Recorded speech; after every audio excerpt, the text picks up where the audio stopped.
Today I have an interesting watch to share with you that I think many of you will really enjoy, you'll be intrigued by, because it's quite a bit of watch for the going rate. Now, the retail price of this Tissot Heritage 1973 chronograph is a little over $2,000, which, if you think about, doesn't sound necessarily enticing. It's right in line with the Hamilton Intramatic chronograph, right in line with the Longines Avigation Big Eye.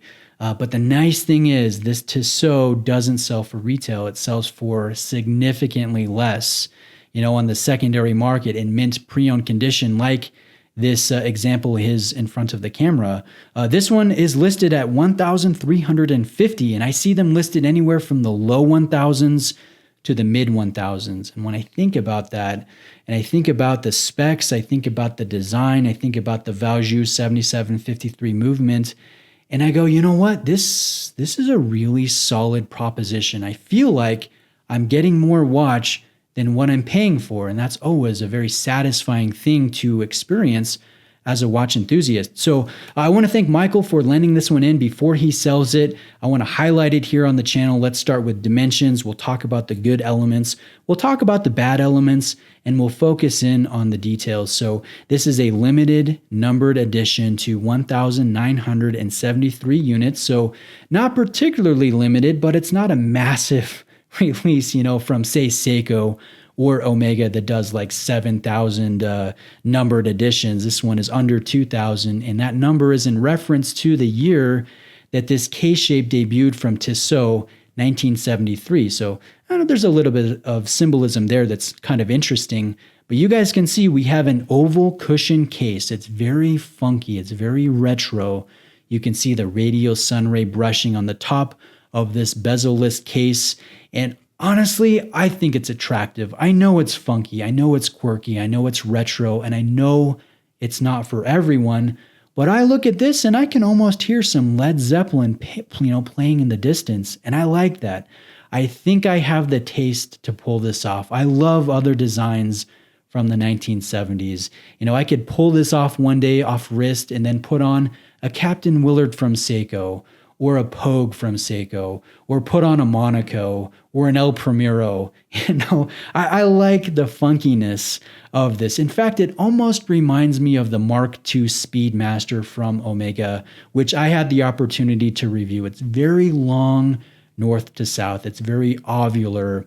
And, again, it's a tonneau-shaped case. It carries some presence. So I think, one, you have to enjoy the era. You have to enjoy the design to get the full experience, but two, you have to have the wrist size to be able to pull this off in comfort, because it is very dominant north to south, and it does wear a little bit larger than the nominal dimensions would suggest. Well, let's take a look at the details. This is the Panda dial up close under the macro lens. You guys can see a reflective guilloche texturing on the registers, and I will also point out, it's nice to see this configuration of registers with your running seconds at the 9 o'clock position, your elapsed minutes at the 3 o'clock position, and your elapsed hours at the 6 o'clock position. Generally, when you get an entry-level Valjoux chronograph, you're getting a 90-degree configuration, which really there's nothing wrong with that. I know Breitling does it a lot, IWC does it a lot, but it's nice to see this traditional configuration on this Tissot with the retro T logo below the 12 o'clock, and the use of orange on everything related to the chronograph, your seconds hand, your elapsed seconds, elapsed minutes, elapsed hours, that's nice. And then everything related to the standard timekeeping, which is your hours, minutes, running seconds, and date, doesn't carry any orange. So there's just, a nice execution here. And I will draw your attention to the fact that this is not a stark white dial. It's not silvered. It's not sunray. It's a little bit off-white. It's a little bit eggshell.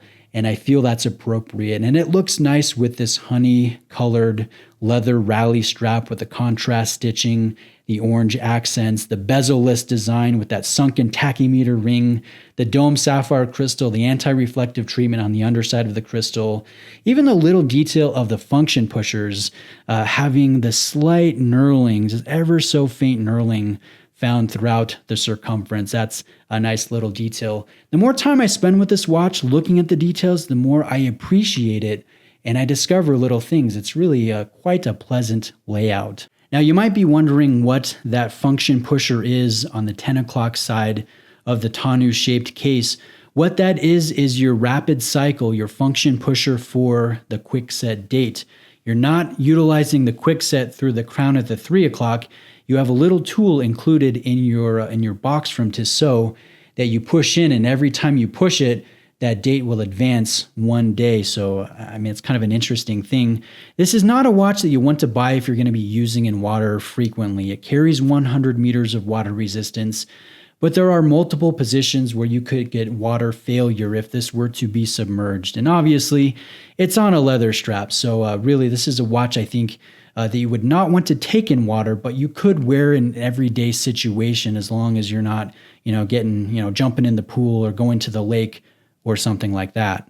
Now, I'll also give you a Lume Shot. This is one area where the watch isn't very impressive. This is super luminova. It fades pretty quickly. It's not going to win any Lume contest awards.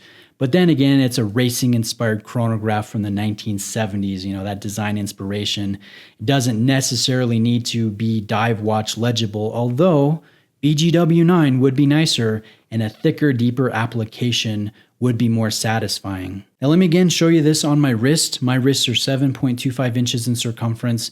And again, I would say if you have 7 inches or bigger, you could pull this watch off.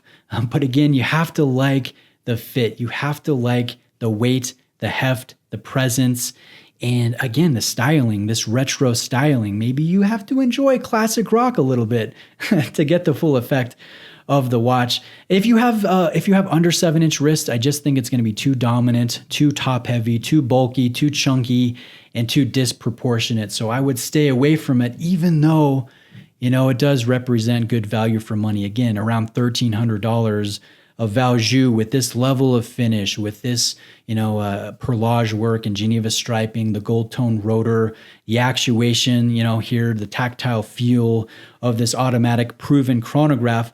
I recognize it's a pretty good value proposition, but again, not for everyone, but certainly a fun release. And I think one to consider alongside the Intramatic chronograph from Hamilton and alongside the Big Eye Avigation Chrono.